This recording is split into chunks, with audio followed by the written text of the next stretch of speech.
¿Qué tal? ¿Cómo están? Bienvenidos a tu programa Escuela para Padres. El día de hoy vamos a hablar de un tema, híjole, que la verdad a los papás y a las mamás nos pone los pelos de punta. De repente, ¿qué tal si nuestro hijo es amigo de lo ajeno? ¿Qué es esto de ser amigo de lo ajeno? Bueno, pues que si agarra cositas que no le pertenecen, ¿cómo lo manejas? ¿Cómo lo hablas con él? ¿Cómo lo evitas? Y bueno, cuando son chiquitos podemos estar un poquito asustados, pero cuando son adolescentes y lo siguen haciendo, de veras no sabemos a veces qué hacer. Y bueno, pues para hablar de este tema te invito a que me acompañes a ver la siguiente cápsula, que es, bueno, de una mamá que está viviendo esta experiencia. Y bueno, acuérdate que nuestros teléfonos ya están abiertos, mándame tus twitters y acompáñame a ver la cápsula. Como 2 meses atrás que yo venía viendo ya cambios en mi hijo, como el llegar más tarde a casa, el contestar mal, el no te metas en mi vida. Y yo empiezo a castigarlo, empiezo a ya no comprarle cosas. El punto que marcó esto fue el día de su cumpleaños, no haberle comprado unos tenis del costo que él quería, y me dijo tal cual: me voy a ir a robar para comprármelos yo. Mi contestación fue: sí, si te detienen yo no te voy a sacar. Y bueno, una vez que lo detienen, es lo primero que uno hace, es tratar de por todos los medios de sacarlo, ¿no? No, jamás me faltó nada. Yo dejo dinero, ni me faltó ni me sigue faltando tampoco, jamás. Él tomó nada que no fuera ni de la familia tampoco. O sea, no sé realmente si fue el hecho de no haberle comprado los tenis, porque él me había dicho que se quería unos tenis, pero yo no se los compré. Y el día que lo detuvieron fue lo primero que dije, ¿no? ¿Por qué no se los compré? Que ahora yo pienso que fue la falta de comunicación de mí hacia él, el ser tan permisiva con él, no ponerle límites a tiempo. En la mayoría de las veces, tú crees el hecho de darle permiso a tu hijo de que estás haciendo bien sin saber a dónde o con quién va, el permitirle que se juntara con personas mucho mayores que él, ya que debido al muchacho con lo que lo detuvieron es 10 años mayor que él. Muchas veces ellos piden a gritos atención, y no es atención en comprarles para que no estén molestando, para que no te estén pidiendo permiso. No, simplemente es ponerte a platicar con ellos, darles un beso, un abrazo, decirles estoy contigo. Y él siempre me decía eso, que se sentía solo. Sí me sentí muy culpable porque traté de llenar su vida, la falta de su papá, comprándole cosas, no sé, juguetes, tenis, comida, pero nunca le demostraba que lo quería, nunca lo abrazaba, nunca lo besaba. Siempre como que había un rechazo hacia él cuando me pedía tiempo. Más que decepcionada, te sientes frustrada, no sabes qué hacer, no sabes por dónde empezar, no sabes si el sacarlo va a estar bien o va a estar mal. Yo me preguntaba, si lo saco una vez, lo voy a sacar 2, 3 veces, se le va a hacer fácil. Pero al ir pasando los días y el ir a verlo y verlo golpeado, verlo mal, pues sí te decae, ¿no? Y quieres hacer hasta lo imposible por sacarlo. Híjole, es un testimonio duro, ¿no? Escuchar a esta mamá que, bueno, inmediatamente se echa la culpa. Claro. Es lo primero que las mamás, no, es que no le di lo suficiente, es que no lo abracé, es que debí de haberle comprado los tenis, híjole. Pero bueno, pues para comentar esto tenemos con nosotros el día de hoy a José Antonio Lara, él es psicoanalista. José Antonio, ¿cómo estás? Bien, buenos días y gracias por la invitación, que el título es interesante, es amigo de lo ajeno. Creo que la palabra sería es amante de lo ajeno. Y la palabra amante está detrás muchas veces de los robos que hacen los niños y adolescentes. Ya vamos a platicar por qué al ratito. Sí, y aparte dices que, bueno, también tiene mucho Claro, que ver el papá, ¿no? ¿Qué hay con el padre? Ella dice, como quería tapar, ayudar a que no se sintiera tanta la falta del padre. Bueno, habría que hacer una precisión. El padre no puede estar en una casa, ella puede estar divorciada, pero eso no significa que no exista una función paterna. El padre, hemos dicho, no es figura, es función. Y por supuesto que el padre, la cuestión simbólica del padre tiene que ver en robar o no robar. Y interesante, ¿no? El chico va y roba y encuentra al padre. ¿Y quién es ese padre? Pues un padre sádico, brutal, que es la policía, ¿no? Que lo golpea, que lo lastima. ¿Qué maneras tan brutales de estar buscando al padre? ¿Y por qué tendría que llegar él a eso? ¿Y por qué no se estructuró antes la función paterna? No creo que tenga que ver necesariamente nada más con los besos, los cariños, los abrazos, no. Creo que faltó instaurar ahí desde pequeño esta función del padre. Vuelvo a repetir, el padre puede no estar, pero sí tiene que estructurarse una función paterna ahí. Claro, pues interesante. Ahorita nos explicas por qué, porque de repente sí es cierto, en casi todos los programas es que la mamá, y ahora nos dices que el papá está interesante. Claro. Silvia Heiser Guerrero, ella es psicoanalista. Silvia, ¿cómo estás? Bienvenida. Muy bien, muy bien. Qué gusto muy contenta tenerte de estar aquí. Me parece que el tema es central en cuanto que un hijo, ¿sí?, que no puede detener por impulso, porque en ese impulso, y todos somos impulsivos, ¿sí?, hay que ver cómo manejamos, ¿no? Por un impulso que no puede detener lo que para él sería satisfactorio, que es no tanto tomar lo ajeno, sino tomar lo del otro. ¿De qué manera el otro nos puede representar algo tan importante, tan trascendente, tan único, ¿sí?, que podría ser una experiencia de relación con el otro, tomar las cosas del otro? Pero ¿qué es lo que pasa? El robo está sancionado, y está sancionado de una manera brutal por la sociedad. Cuando tú escuchas a los chicos en clínica, entonces no los valoras en función de una moral social. Como psicoanalista, le abres un espacio de escucha para que puedas tú acercarte al sentido profundo, al sentido de lo inconsciente que está jugado ahí, de por qué ese impulso puede ser satisfactorio. Ok, ahorita nos explicas un poquito más. Muchísimas gracias. También tenemos con nosotros a Carlos Macías. Él es sociólogo y maestro en desarrollo humano. Carlos, ¿cómo estás? Bien, muy bien, encantado de estar aquí. Bienvenido. ¿Tú qué opinas de esto de los niños que roban, que toman lo ajeno, que se enamoran de lo ajeno, en fin? Pues yo en este caso voy a postura? sacar más mi faceta sociológica, porque bueno, aquí con los compañeros psicoanalistas, pues bueno, el sentido, digamos, del significado estará cubierto. Pero también hay un componente social muy importante, sobre todo en tiempos como los que estamos viviendo hoy en día, donde hay un gran deterioro de la estructura social en cuanto a las normas fundamentales, ¿no?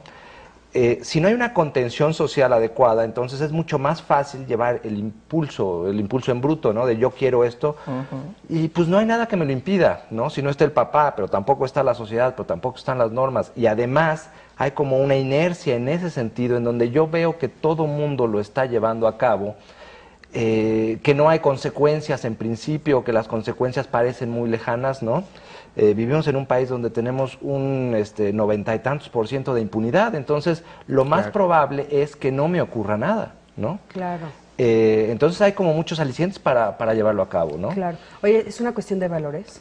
Definitivamente, definitivamente, ¿no? Pero entonces estaríamos hablando aquí de dos posturas, ¿no? Una es, bueno, el impulso natural que tal vez tenemos, pero otra también es toda esta estructura de valores que está como un poco reestructurándose, digamos, en la sociedad mexicana, ¿no? Bueno, y en un mundial. Toda sociedad, vamos a decir, tiene un centro de gravedad, ¿no? Hacia donde todos confluimos, ¿no? Si ese centro de gravedad está muy elevado, en niveles de conciencia altos, en formas de socializar, digamos, muy correctas, pues es mucho más difícil tener una conducta antisocial.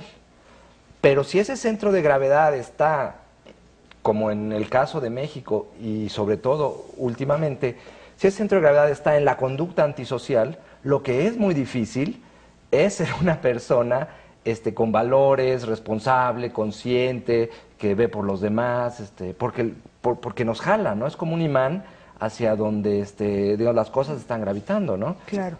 O sea, parecería que entonces la voluntad no la tenemos ahí. Y no está tan peleado el asunto. El niño nace en un espacio y en ese espacio va a ir construyendo, va a ir reconstruyendo, se va a ir resignificando cosas. Y este niño va a insertarse en el mundo vía la palabra del otro. la otra mamá, el otro papá y este otro gran social. Yo creo que no está tan peleado el asunto. Este niño se inserta al mundo. Y bueno, ¿y qué mundo, a qué mundo se está insertando este niño? Y ahí coincido mucho con él, ¿no? Un mundo lleno de impunidad. O sea, ¿cuál es el riesgo de tener gente que desde pequeña está robando? Pues que se convierta tal vez en político, ¿verdad? O en delincuente, que para el caso es lo mismo. Allí están las manifestaciones más crudas de cómo estamos insertando a los niños y a los jóvenes a un mundo que lo único que les está ofreciendo es eso, la posibilidad de robar. Pero sí es interesante regresar a este origen, ¿no? El trabajo infantil con niños en clínica nos posibilita dar cuenta que hay pulsiones muy primitivas en el niño, ¿no? Pulsiones que podríamos decir hasta cierto grado criminales. Succionar o morder. Son cosas distintas. El Pero niño destroza. ¿No pones ahí, digamos, una cuestión de valor moral no. cuando utilizo dices la palabra, criminales? Cuando utilizo la palabra criminal, no lo digo en términos de lo que la gente pudiera pensar el criminal que sale a la sociedad y es fotografiado, no. Lo digo como instinto primitivo. Por ejemplo, ¿no? El instinto canibálico del pequeño cuando nace, que es interesante. Todos los niños tienden a jugar, romper, quemar, tirar, etcétera. A eso me refiero, ¿eh? No me lo refiero el concepto de criminal en una especie de diccionario de la lengua española que pone al criminal con una serie de características. No, me refiero más a Pero esta no parte podemos profunda, negar ¿no? algo, y tú lo sabes como psicoanalista, que cuando usas cierto tipo de términos, y tú también como sociólogo lo sabes, ¿sí? Tiene efectos, y efectos trascendentes. Es decir, utilizas el lenguaje, y cuando le dices a un sujeto que una conducta o que un hecho puede ser valorado, independientemente de que hagas la aclaración, como criminal, no podemos quedarnos tibios y no darnos cuenta que eso tiene un efecto y una trascendencia. A ver, oigan, pero volviendo al punto, yo les quisiera preguntar, del testimonio que nosotros vimos, o sea, entiendo toda esta parte psicoanalítica de la que ustedes hablan, que dice que es un impulso, etcétera, ¿no? Aquí estamos hablando también, dices, bueno, cómo se inserta en esta sociedad este individuo. Y aquí estamos escuchando una mamá, que es lo que tenemos, con lo que podemos trabajar. Estamos escuchando una mamá que nos está diciendo, bueno, yo creo que le di todo, creo que no le di cariño, creo que no lo abracé, económicamente le di todo. Y el punto interesante, ¿no?, en el diálogo de ella es, bueno, cuando le niego los tenis, él va y los roba, ¿no? O sea, a mí me gustaría que nos dijeran, ya sé que es difícil, bueno, tendríamos que saber toda la historia de esa familia, pero ¿qué pasa ahí? O sea, los papás, se supone que estamos hablando de una mujer que tiene estructura, que tiene valores, que está abrazando a su hijo, que le está dando todo lo que ese niño necesita, y por una negación de ella, este cuate va y roba. Oye, a mí se siente culpable, ¿no? A mí el testimonio me gustó mucho porque creo que abarca varias dimensiones y sobre todo da cuenta, digamos, de que ella está muy consciente de una cosa que es fundamental. Todo síntoma es una forma, en este caso del joven, de decir algo. Cuando tenemos síntomas o conductas, digamos, que van a llamar la atención del entorno, en este caso muy enérgicamente, es una forma de él de decir algo. Ok, ¿no? Carlos, tenemos que ir a un corte, pero regresando me puedes decir, bueno, ¿qué está diciendo? Porque, híjole, a mí me sonaba a un niño que está cubriendo casi todas sus necesidades, por lo menos económicas. Bueno, ¿qué me está diciendo cuando yo le digo que no unos tenis y él sale a la calle y los roba y hasta termina con la policía al lado, ¿no? En un momento regresamos, quédate con nosotros y recuerda, mi Twitter ya está abierto, es MA Cris Jauregui. Me quedé pensando con lo de la palabra de criminal, y te lo digo porque...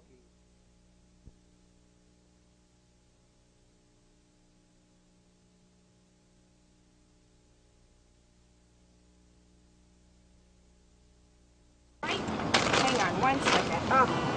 I shouldn't be giving you the number. You should have the number. No. Name is Alberto. I don't know. It's some sort of 553 number or Alberto. I don't know. Something.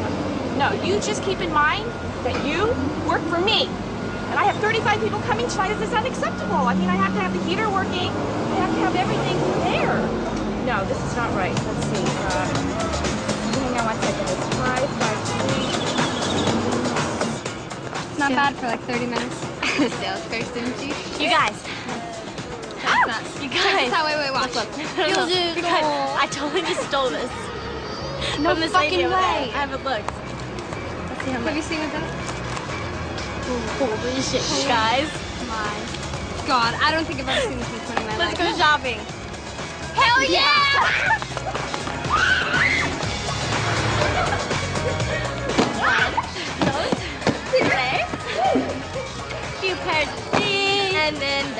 Cover that. Keep the change. Ah! Let's go.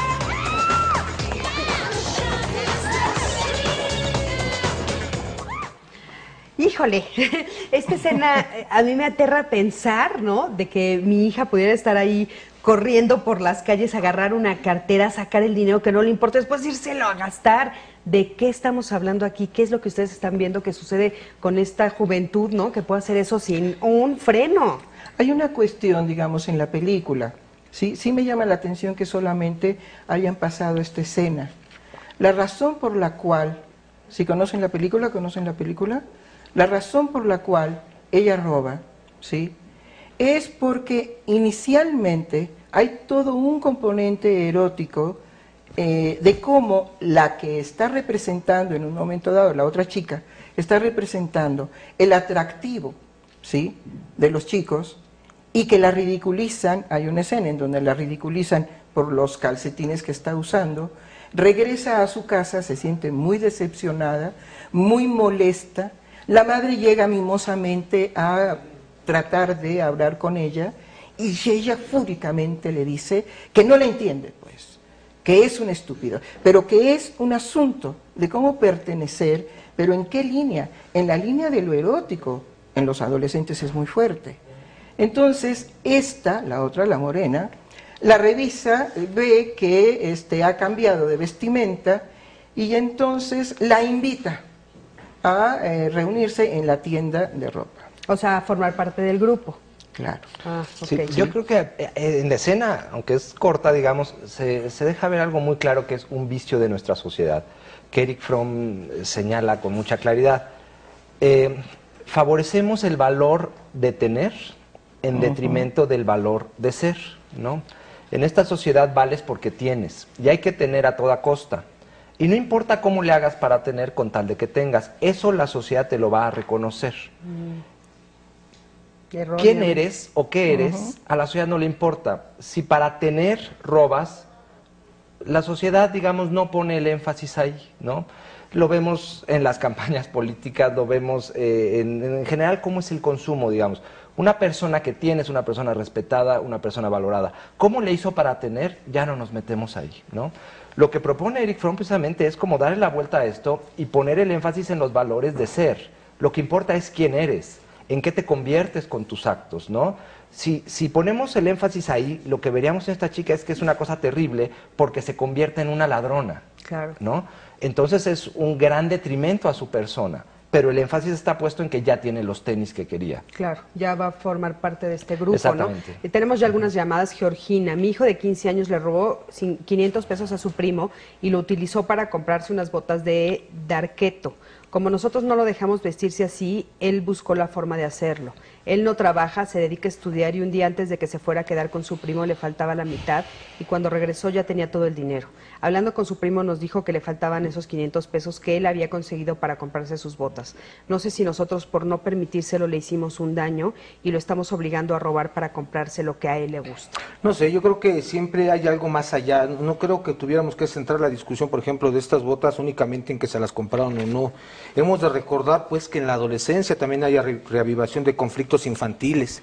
Habría que ver qué es lo simbólico de esas botas para este joven, por qué de arqueto, porque ellos asumen que fue su permiso o su no permiso lo que ha posibilitado esta conducta. Y regresando al comentario que tenía al principio, lo que encontramos, por ejemplo, en los niños que hurtan cosas de la casa, niños pequeños, me estoy refiriendo a 3, 4, 5, 6 años, en estos análisis hasta profilácticos, si pudiéramos decir que a veces se trabajan, que cómo se maneja la angustia y cómo los niños con ansiedad y culpa pueden acercarse a agarrar cosas que les posibilitan, por ejemplo, que los padres les castiguen por ello. Y esos niños calman curiosamente aquella culpa. ¿De dónde viene esa culpa? Es importante. ¿Qué es O lo sea, perdón, tú estás diciendo que sí saben lo que están haciendo, que se sienten culpables de tomar lo que es del primito, del amigo, etcétera. No, nada más aclarar, la culpa es la que les lleva a portarse, a tener ese comportamiento, hurtan algo, obviamente viene el castigo, y aquella culpa que tiene el pequeño inconsciente, ¿verdad?, es un poco colmada con el castigo del padre. Lo que quiero poner en la discusión para el público que nos está escuchando es que no habría que centrarse únicamente en el hecho de que el niño hurta, roba o agarra algo que no es suyo, sino que en lo simbólico de eso, qué es lo que le quitan al niño que no es suyo, qué es lo que el niño está percibiendo en esta infancia que le están hurtando, que le están quitando. La palabra amante de lo ajeno, y la palabra amante refiere en términos muy coloquiales a tres, y habría que ver cómo juega ese niño a ese papá, a esa mamá, y cómo el niño empieza a renunciar a sus figuras de amor, y cómo tal vez esa renuncia tuviera implicaciones en algo que ahí al niño le hace tomar algo para defenderse o para calmar algo interno, ¿no? ¿Nos podrías poner algunos ejemplos? Seguro. Por ejemplo, un niño que está renunciando al amor de su madre tiene un padre sádico, fuerte, terrible, un padre autoritario. Este niño empieza a confrontarlo. ¿Cómo lo empieza a confrontar el pequeño? El pequeño le empieza a agarrar que los 5, que los 10, que los 15 pesos para confrontar a ese padre autoritario que lastima a su primario objeto de amor, que es su mamá. El origen del por qué ese niño está robándole dinero al padre y a la madre tiene que ver con esa confrontación con la ley. No quiero decir que así sea en todos los casos, caso por caso, paciente por paciente, pero por ahí tendríamos que ver cuál es la angustia, qué es lo que está viviendo un pequeño para que decida agarrar o hurtar cosas. ¿Quién es lo primero Siempre que lo roba, no? en el acto de tomar cosas, ¿tiene que haber un conflicto familiar atrás? ¿O pues solamente es porque me empecé a acostumbrar a agarrar Claro, las nada cosas? más para rapidísimamente. Creo que no necesariamente pensaríamos que el hecho de que el niño fuera renunciando a sus figuras de amor pudiera ser un conflicto en sí mismo. Es parte del desarrollo. Renunciar a estas figuras es parte constitutiva de nuestra psique. Sí, pero insisto en la pregunta. Yo, o sea, creo, a ver, yo creo Carlos. que todo conflicto tiene varios niveles. Podemos profundizar hasta las entrañas del inconsciente o podemos verlo en un modelo más práctico. Aquí las personas que hacen la llamada están preguntando con respecto a los límites. Claro. Yo empezaría por ahí, ¿no? Buda enseñaba una cosa que era muy cierta y muy sabia. Decía, si tú estás afinando un violín y lo aprietas demasiado, se rompe la cuerda. Pero si no la aprietas, no toca, ¿no? Y entonces habla de esta virtud del equilibrio. En los límites tiene que haber un equilibrio, ¿no? Yo no puedo apretar demasiado. Los límites que yo le pongo a mi hijo no pueden ser demasiado estrechos, porque entonces los va a tratar de romper a toda costa, porque se va a vivir aprisionado.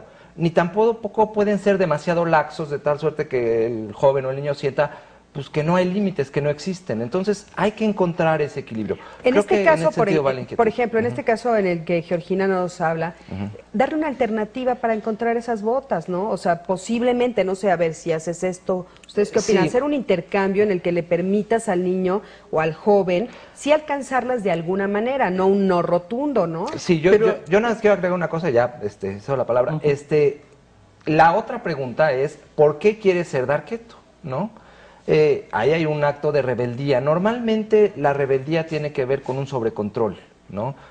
Cuando hay un abuso de la autoridad, hay una respuesta de rebeldía. O sea, del otro ¿a ti lado. te parece que tomar la decisión de ser darketo es rebeldía? Sí. Ok. Yo pienso que hay un punto, y estaría yo muy de acuerdo con Carlos y José Antonio. José Antonio. ¿Sí? Me parece que es muy rico lo que se aporta. Pero hay algo, digamos, que muchas veces se nos olvida y hay que insertarlo en lo social. Se roba por placer.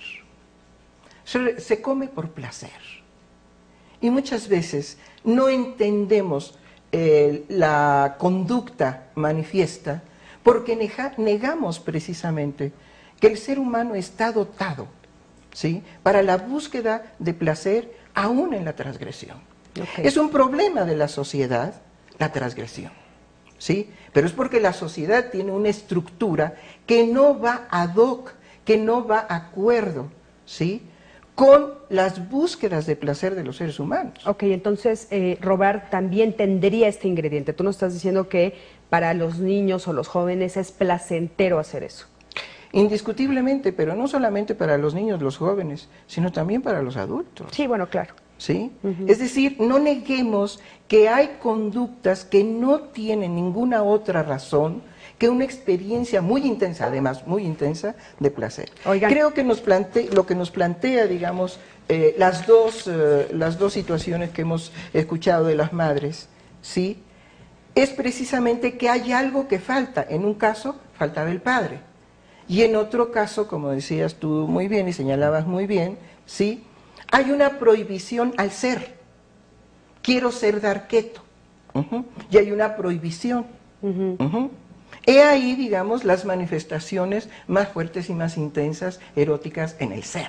Híjole, pues a mí me suena como mamá que está complicado saber la razón por la cual mi hijo está robando, pero el punto es que, bueno, yo estoy viviendo con eso cotidianamente, ¿no? Las mamás que nos están viendo y que tienen este problema, las que nos están llamando, ¿y qué hago con eso, no? Por ejemplo, Azucena nos dice, cuando tenía 8 años me robé unas monedas de mi tío, le dije a mi mamá que me las había regalado, fuimos a darle las gracias y ahí se me cayó el teatro. Eso me sirvió para no volver a hacerlo. Creo que si mi mamá no hubiera hecho eso y hubiera confiado en mí, hubiera seguido haciendo lo mismo una y otra vez. Ahí está. Bueno, yo creo que las mamás sí deben de confiar en los hijos, pero hay una receta que es muy importante. La conciencia tiene diferentes niveles. En un niño pequeño, la conciencia tiene un nivel, vamos a llamarle, en el ego. En el ego solamente existo yo. Existo yo y mi impulso de que quiero los tenis o que quiero las monedas. Entonces las tomo, porque no hay un otro que las pierde.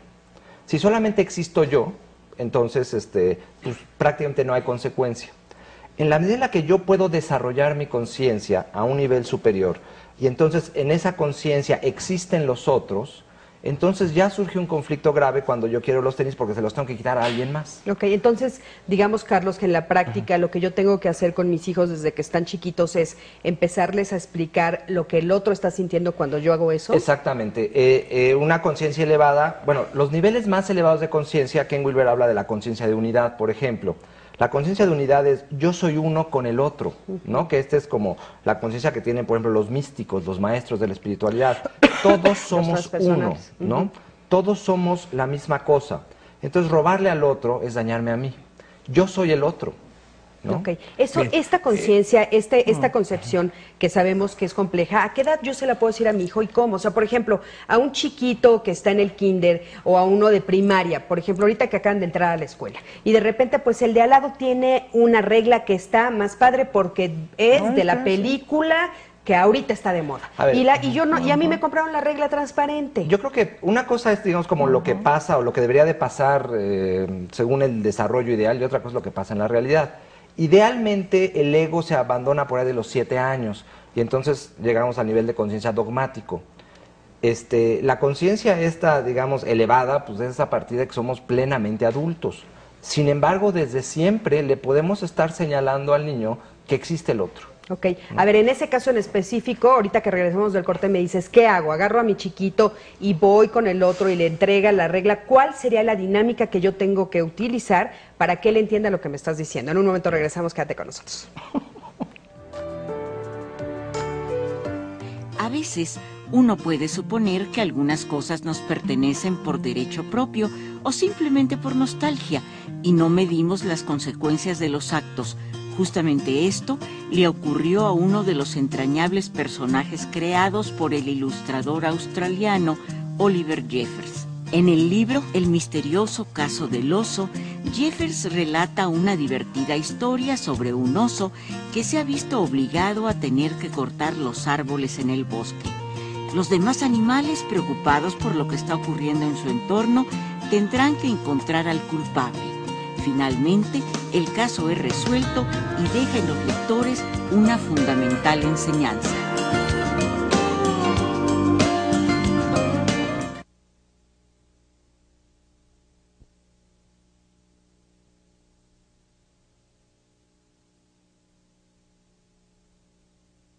La historia empezó hace un año aproximadamente. Pues nosotros empezamos a notar algo de indiferencia de parte de mi hijo hacia nosotros. Empezamos a sentir que era aislado. Entró a la escuela a nivel medio superior y empezó a tener problemas ya. En su momento fue alguien que pues era buen estudiante, tenía relativamente buenas calificaciones, no eran excelentes, pues entraban dentro de los rangos normales. Más adelante empezó a haber ya pequeñas fallas en cuanto a su estudio y cosas por el estilo, en las cuales ya empezó a haber problemas con la escuela, a repetir año y cosas así por el estilo. Una de las principales cosas que empezamos a ver fue que empezaron a aparecer aparatos en poder de él, aparatos como MP3, cámaras y cosas por el estilo, las cuales yo le preguntaba y me decía que eran prestadas, que se las habían vendido muy baratas.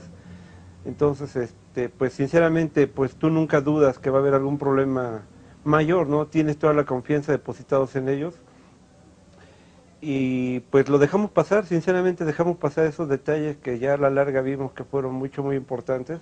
Y pues empezamos a tener ya fricciones más fuertes internas con la familia, lo que es mi esposa, una hija pequeña que tengo y yo. Y llegó a tal grado que la verdad ya se estaba yendo hacia más gente, ¿no? Ya estaba tocando a los abuelos, a los tíos y cosas por el estilo. Y pues en su momento, mediante ya fricciones muy fuertes, él pidió su independencia. El fin de todo fue una ocasión que él llegó ya muy alborotado, venía según de la escuela, pero venía pues con los ojos muy raros, ya se notaba que realmente estaba entrando otro tipo de cosas, lo que son las drogas. Se notó claramente que tenía ya problemas muy duros. Lo tratamos de recriminar, eso estalló la bomba en la familia y definitivamente ahí fue cuando él decidió ya irse, ya un poco más tranquilos al día siguiente. Pues yo le dije que sí, que sinceramente pues pienso que era lo mejor para él y para nosotros. Él me aseguró que todo iba a estar muy bien, que todo iba a caminar perfectamente, que no iba a haber ningún problema, me lo postó, me lo firmó prácticamente. Pues más adelante vimos que pues no fue así. A los pocos días, prácticamente a los 15 días, 20 días tal vez, nos hacen una llamada en la cual nos están avisando que está detenido. Pues sí, ya de ahí empezó nuestro viacrucis, empezar a buscarlo, ir a buscarlos en las delegaciones, estar viendo por dónde era el asunto, y resulta ser que pues venimos a dar aquí al de menores, ¿no? Y pues aquí sí, efectivamente mi hijo estaba detenido. Lo encontré muy tranquilo, pero pues sinceramente pues no todo estaba tan tranquilo, ¿no? Que muchas cosas se contrapusieron en su momento. Tú ves que realmente estás ayudando, pero resulta que él también ya traía muchas cosas atrás. Y es donde ya como padre dices, bueno, entonces ahora ¿qué hago? ¿Lo sigo apoyando? ¿Dejo que reciba su castigo? ¿Qué podemos hacer en este momento? Bueno, pues está interesante ver estas dos posturas, y lo estábamos comentando y nos estás diciendo ahorita, una es la postura de la mamá, otra es la postura del padre. En la postura de la mamá hay algo de culpa y en la del papá tiene otra vertiente. ¿Cuál es la que tuviste ahorita en esta postura del papá? La vertiente que yo veo cuando escucho al padre, ¿sí?, es que hay una satisfacción de ver el acto del hijo. Bueno, no me voy a meter en camisa de 11 varas, pero indiscutiblemente que él, siendo pequeño, tuvo que haber pasado por una experiencia de ese tipo, es decir, lo intuyo. Claro que en el análisis es siempre lo que el sujeto dice, no lo que al psicoanalista se le ocurre e interpreta. Claro. ¿Sí? Oye, ahora, a mí hay algo en este argumento que vimos que me llama mucho la atención, porque, sé que desde fuera es más fácil ver las cosas, pero pues si llega con aparatos nuevos tu hijo, ¿no? De repente, cosas que tú no le has dado, que cuestan dinero, que no se las regalan en ningún lado, me llama mucho la atención que este papá ¿Cómo se hacen a veces de la vista gorda? Sí, yo creo que de manera muy exacto. práctica habría que decirle a la gente que nos está escuchando que habría que pensar cómo han ido ellos instaurando el asunto de la ley en casa. ¿Quieren empezar a resolver un problema de ese tipo? Vamos, preguntémonos cómo se ha ido instaurando eso. Si el padre no tiene el más mínimo límite con la pareja, ¿cómo va a poder ir instaurando eso que tiene que ver con la ley? Regularmente se le achaca al otro, pero también habría que hablar de nosotros y cómo se va eso construyendo y reconstruyendo a lo largo de la historia del sujeto. Sobre todo, dijera yo, en la primera infancia. Yo creo que habría que poner mucho hincapié en que la gente que nos escucha, cuando dicen ¿qué hago? Bueno, pregúntese también precisamente qué ha hecho en relación a cómo se ha instaurado esa ley. ¿Quieren que el niño tenga límite? No es el discurso a partir de lo que está afuera, pues que el señor se ponga a lavar sus calzones, por ejemplo. Ok, a ver, en lo práctico, nos quedamos con esto, Carlos, que nos ibas a decir, por ejemplo, si agarra la regla del compañerito porque tiene la imagen del superhéroe que le gusta y me doy cuenta, ¿qué hago? Un ejercicio muy práctico es la empatía. La empatía es ponerte en los zapatos del otro, ¿no? Frases como, ¿tú cómo te sentirías si a ti te quitaran tu regla? O tú cómo te sientes cuando a ti te quitan lo que para ti es valioso, ¿no? Y también enfatizar cuestiones como, decía mi abuelita, que las cosas que hacemos hacia afuera son como escupir para arriba, ¿no? se nos regresan de alguna manera. Hay que tener conciencia de ese funcionamiento, digamos, del mundo también. Ok, pero a ver, en lo práctico, quiero saber, ¿lo tomo de la mano y lo llevo a que regrese la regla? Bueno, yo creo que la frase, o sea, lo que decimos del lenguaje es importante, las palabras. ¿Tú cómo te sentirías si tú fueras quien perdió algo, ¿no? ¿Tú cómo te sentirías si estuvieras en el lugar del otro, ¿no? Y lo otro es, hablábamos de los placeres, ¿no? De que hay un placer en apropiarme de lo que quiero. También hay un placer en, digamos, encontrarme algo, buscar al dueño y dárselo. Y también revisar cómo me siento desde ahí. Ok, ¿no? yo creo que esa es una experiencia que tienen que vivir nuestros hijos. Tenemos una llamada al aire de María. Sí. María, ¿cómo estás? Muchas gracias por llamar. Muy bien, gracias. Gracias a ustedes por recibir mi llamada. No, al contrario. Cuéntanos, María. Bueno, mire, yo tengo la edad de 65 años. Soy abuelita de una niña de 7 años. Desde el año pasado, que estuve en primero, la niña empezó a llegar con cosas, empezando el curso. Ajá. Que llegaba con la goma, el lápiz, la pluma, lo que se encontraba. Nosotros nos dio, pues sí, mi hija y yo nos preocupamos porque ya era mucho. ¿Sí? Ajá. Ya se notaba que llegaba con cositas de la escuela. Ajá, nada sí, más. sí. Entonces ya le dijimos a la niña que no estaba bien lo que estaba haciendo porque ya al tomar una cosa, es más, abuelita, es que me la encontré, es que tú estás tomando una cosa que no es tuya. Ya es un robo, se lo recalcamos, eso ya es un robo.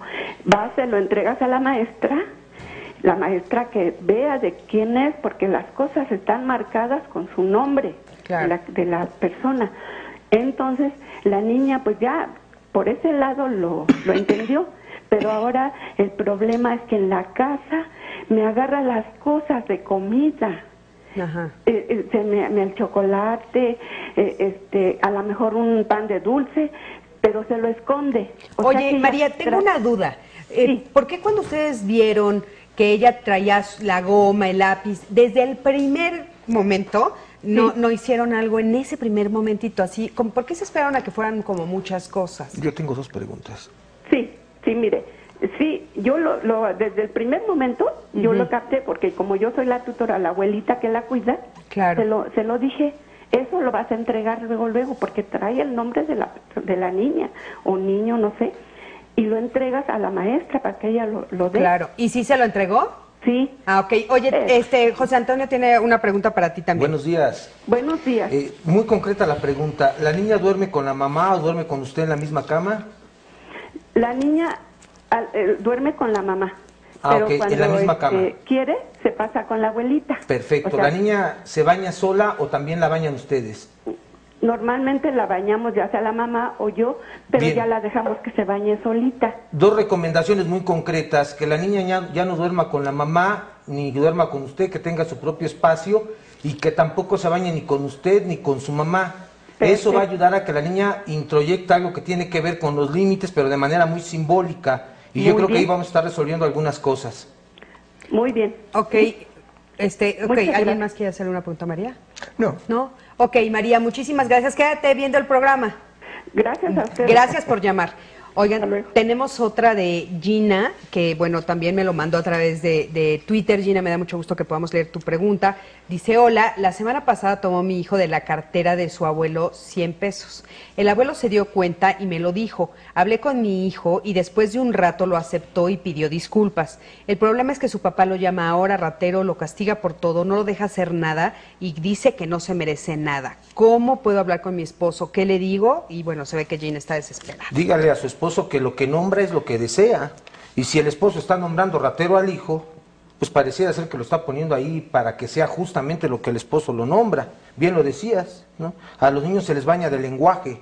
Ahí lo están bañando de un lenguaje brutal. Así que una primera recomendación en concreto sería que el esposo se fuera a un serio proceso que le permitiera dar cuenta por qué está actuando de esa manera y que el chavo, no sé qué edad tenga el niño, o es joven, niño, no sabemos. No dice, pero ahorita si nos dices, Gina, porfa, me mandas por Twitter, ¿qué edad tiene? También de muy concreto, si agarró 100 pesos, pues que los pague. Hay que ver la manera en que el chico tiene que hacerse responsable de ello. Es muy importante cuando enfrentamos, digamos, una conducta que hay que sancionar, sancionar el acto y no la persona, o juzgar el acto y no juzgar a la persona, ¿no? Los adjetivos que le lanzamos a un hijo no le sirven absolutamente para nada, ¿no? Y que yo pienso que algo muy importante y se me hace también muy práctico en la vida cotidiana, y los padres lo pueden hacer muy bien, primero que nada preguntarle al chico, ¿sí?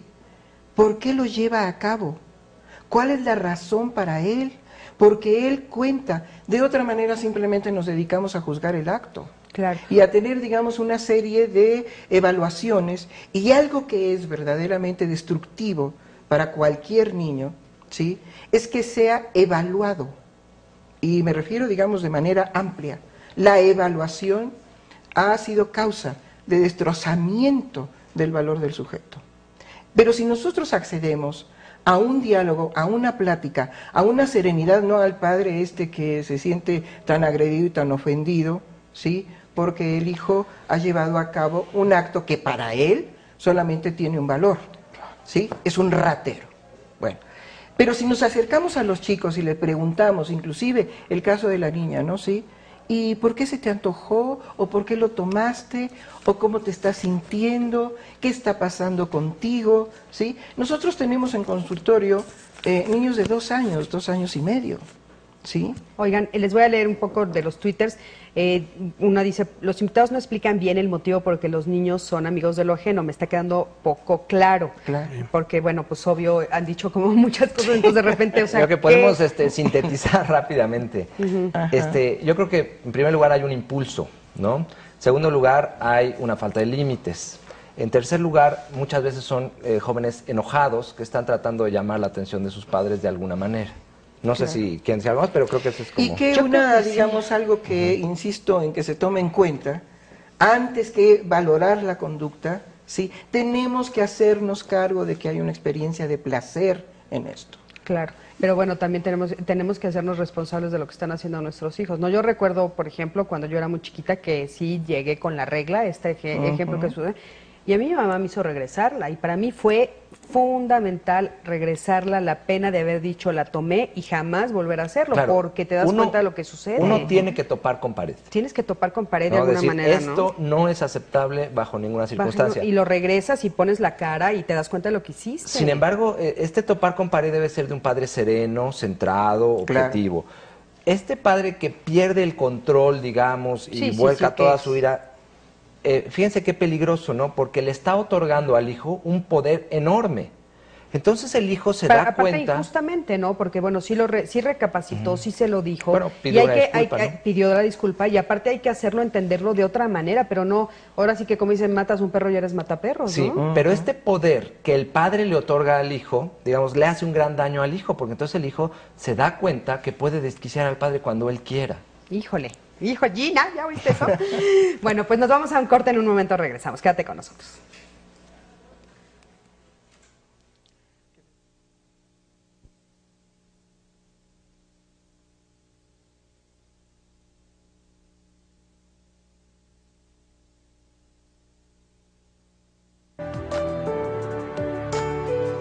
Buzz es un chico tranquilo para quien la felicidad consiste en una tarde sin tarea y con televisión. Todo va bien hasta que aparece Manos, un mañoso compañero de escuela, y su primo Terry, un delincuente que escapó de prisión. Incomprensiblemente, el portafolios de Buzz se vuelve importantísimo. Manos está planeando algo para obtener algo muy valioso. En el libro Manos Largas, Roger Collison narra una aventura en la que se mezclan personajes como un bulldog y la adivina Madame Sassé, quien desaparece con las ganancias de una feria de verano. Una historia de escapes y persecuciones extraordinariamente divertida.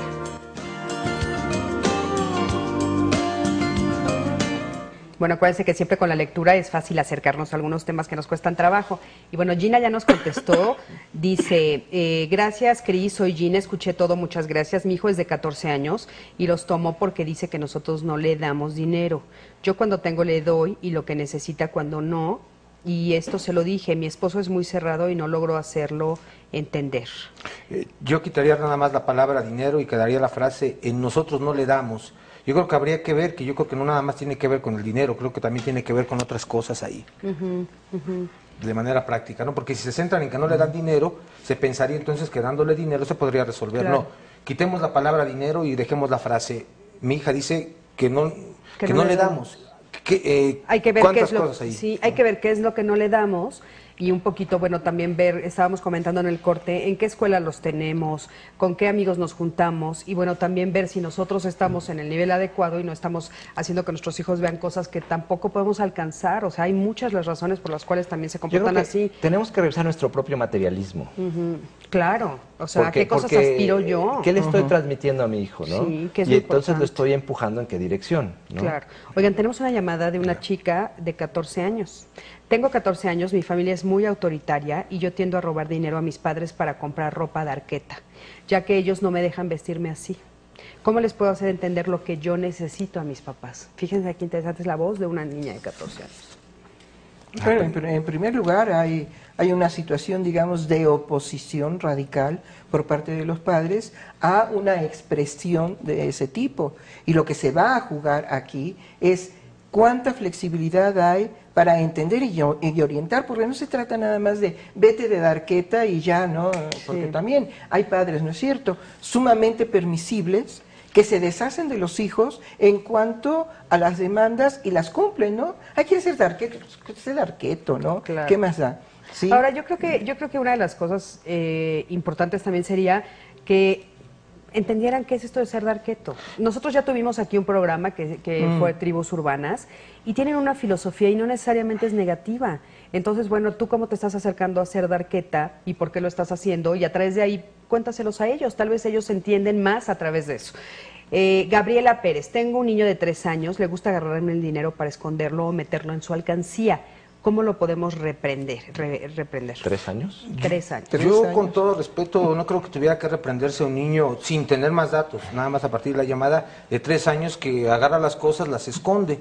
¿Sí? Yo creo que el niño allí está jugando, está en un momento muy simbólico de por qué está haciendo eso, ¿verdad? Pero no tiene que ver necesariamente con un asunto delincuencial o patológico. Desde mi punto muy particular de vista, no Entonces, considero que solamente sea así. decirle que lo regrese. Claro. A ver, no mi más, vida, ¿no? ese regrésalo, es de mamá, no es tuyo. Es como ¿no? cuando van al baño, pues el niño le entrega el regalo a quien quiere, ¿no? Mamá ven y le baja o no le baja, o papá ven, o sea, justo está en ese retener, no retener, soltar, no soltar, guardar, no guardar. Y entonces es controlar, buen controlar. momento para explicarle de quién es, ¿no? Sí, a los 3 años es una conducta normal, pero habría que preguntarnos, si yo le hago la pregunta a la mamá que se comunica con nosotros, de por qué a ella le angustia tanto, porque parece ser que aquí hay un tema que tiene que ver más con ella. Claro, ok, que entonces Gabriela se revise por qué a ella le angustia tanto. Que es una, porque esta conducta y tal vez que ella escribe, más que reprender, me parece- ¿cómo podemos enseñarle, no? Porque ella pone aquí, ¿cómo lo puedo reprender igual y cómo puedo enseñarle? No, a no es hacerlo? momento de reprenderlo. Bueno, y que hay que también, digamos, una reflexión que ella puede hacer en la relación con su hijo, ¿sí? ¿Qué quiere decir esa conducta de su hijo? Si ella pone atención, por lo menos, insisto, ¿no?, en la posibilidad de ese diálogo, de ese acercamiento, más que la valoración, digamos, que censura la conducta, ¿no? Claro. Amanda nos dice, fíjense, hace 8 años se casó mi última hija. Me sentía muy sola y comencé a robar cosas pequeñas en las tiendas de autoservicio. Yo lo hacía para sentirme que existía y que me hicieran caso. Todas mis hijas viven muy lejos. ¿Qué les parece este comentario? Es interesante, si alguien le robó a sus hijas, ¿por qué ella no habría de robar algunas cosas? ¿No? Por ahí yo creo invitaría a una reflexión en ese sentido. Sí, Y qué está también interesante. digamos, como toda adicción, ¿no? Digamos, la parte compulsiva del impulso, ¿no? En donde salgo de mi depresión a través de la adrenalina que genero, ¿no? Porque también nos están preguntando mucho que si nos explicas por qué es placentero. Indiscutiblemente que eso requeriría, digamos, para ser serios, ¿sí?, requeriría un poco más de tiempo. Lo que puedo decir es que no tiene ningún sentido la vida en general, la vida de los seres humanos, si no es una búsqueda de placer. Es decir, a veces lo llamamos felicidad, ¿sí?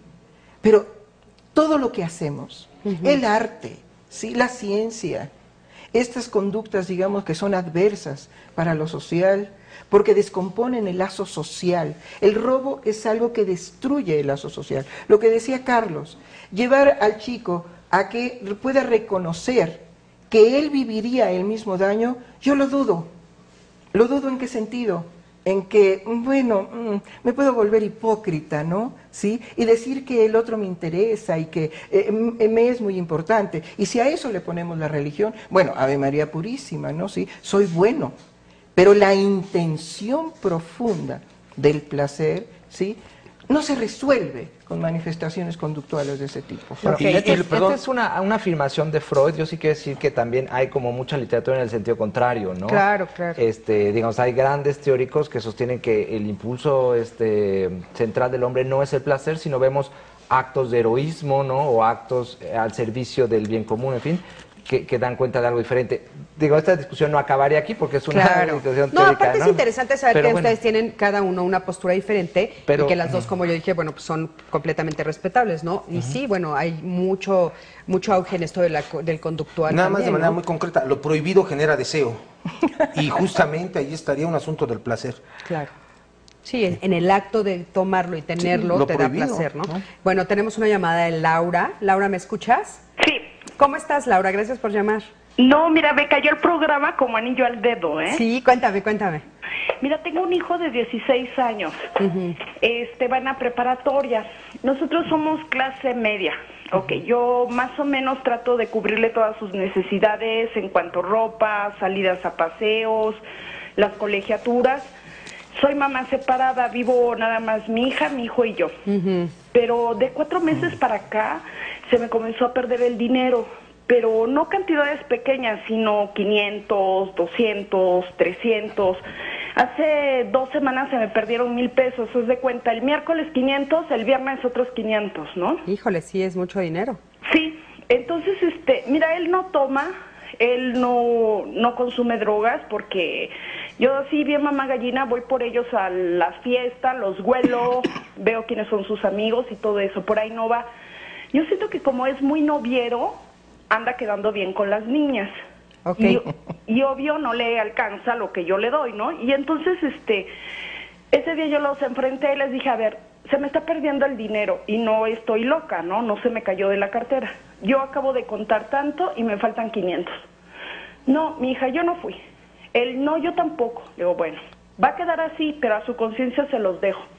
Me fui a trabajar y en la tarde les eché ahí un rollo filosófico moral, que desde el Antiguo Testamento era penado, que como gentes, claro, que era sal, sí. ¿no?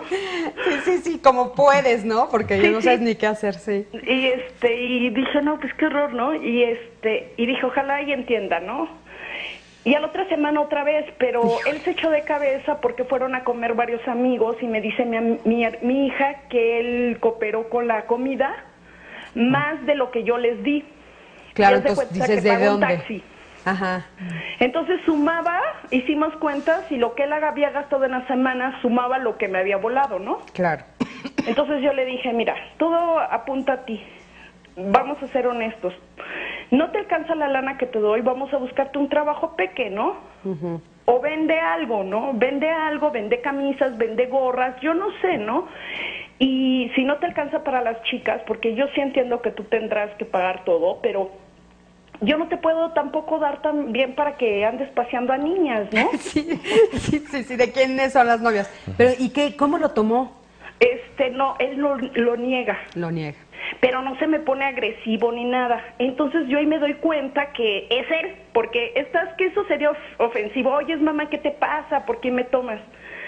Pero yo me preocupé más el sábado pasado, porque mi hija tiene ahí una cajita de chácharas donde tiene cadenas de oro, medallita, la esclava y todo ese rollo. Y se le perdieron 2 cadenas y una esclava. Híjole. Entonces yo llegué a la hija de Raúl.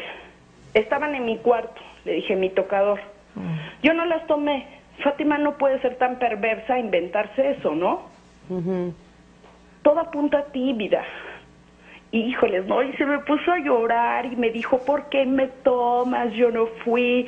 Pero si tú quieres que me vaya de tu casa porque te ocasiono problemas, me voy. Le dije, a ver, espérate, no es por ahí. ¿Qué edad tiene él? 16 años. Ok, Laura, vamos a ver qué nos pueden decir los especialistas, a ver por dónde puedes hablar con él o qué cosita podrías hacer. Me imagino la angustia que estás viviendo porque, híjole. Y no quiere ir al psicólogo. Mira, nosotros estamos acostumbrados a que si tenemos ahí por ahí un problema académico de tristeza, vamos al psicólogo. Y yo le dije, oye, vida, ¿quieres ir al psicólogo? O sea, y yo no te acompaño, yo te saco la cita y tú vete con el psicólogo, ¿no? ¿Quieras platicar algo con...? No, no quiero ir. Y me hizo drama de tristeza, no de agresividad, ¿no? Claro, de que, cómo te atreves, ¿no? Pero bueno, vamos, insisto, vamos a ver qué dicen los especialistas para que sí lo puedas resolver. Claro. Y claro, pues este es un problema con las niñas, él ha de estar tratando de quedar bien, supongo, pero bueno. Claro, la primera mujer de su vida fue usted, pero regreso. Es importante cuando usted dice yo le doy todo a mis hijos, a los hijos no se les puede dar todo, los hijos tienen que enfrentar la falta. Porque si se les da todo y no han enfrentado la falta, ellos siempre quieren una totalidad. Entonces, una primera recomendación concreta, por favor, que se vaya enfrentando la falta en esa casa. A veces no se podrá comer carne, se tendrán que comer frijoles. Es fundamental que el chico, si no está trabajando y nada más está estudiando, tenga algunas labores dentro de la casa que tuviera que, no sé, desde atender su propia ropa, cuarto, cosas por el estilo que le permitieran dar cuenta de que no todo es así nada más. Yo creo que serían dos recomendaciones muy en concreto. Y por favor guarde su dinero, guarde ahorita sus cosas en lo que se empieza a ver qué es lo que está atrás de ello, ¿no? Claro. Lau, muchísimas gracias por llamar y bueno, pues ya estamos al final del programa. Tenemos muchos comentarios. Muchas gracias a todos los que nos escriben por Twitter, a todos los que nos mandan también sus mensajes por todas estas otras vías en CI. Gracias por tus comentarios. Ampere 2201, gracias también por todos los comentarios. Ahorita te voy a seguir. Y bueno, gracias a todos ustedes por haber estado aquí en Escuela para Padres. Nos vemos este jueves. Tenemos una cita, ustedes y yo. Hasta luego. Gracias. Al contrario, gracias. Ese es un